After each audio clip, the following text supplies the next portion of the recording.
শাহরাস্তিতে জনতা ব্যাংকের গ্রাহকের ৮৪ লাখ টাকা আত্মসাতের অভিযোগে ব্যাংক কর্মকর্তা আটক। খবর পেয়ে আরেক কর্মকর্তার আত্মহত্যা।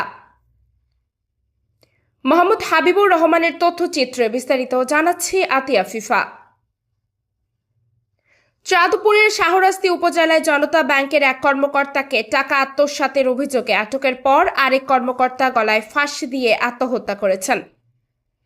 মঙ্গলবার বেলা ১১টার দিকে শাহরাস্তি থানা পুলিশ জনতা ব্যাংক সূচিপাড়া শাখার সিনিয়র কর্মকর্তা রাকিবুল হাসানের লাশ সূচিপাড়া বাজারের আপন প্লাজার ৫ম তলার একটি কক্ষ থেকে উদ্ধার করে। প্রত্যক্ষদর্শীরা জানান, মঙ্গলবার সকালে তার বাসার কোনো সাড়া শব্দ না পেয়ে পাশের কক্ষে থাকা তার সহকর্মী নাজিম উদ্দিন দরজায় নাড়া দেন। ভেতর থেকে কোনো শব্দ না পেয়ে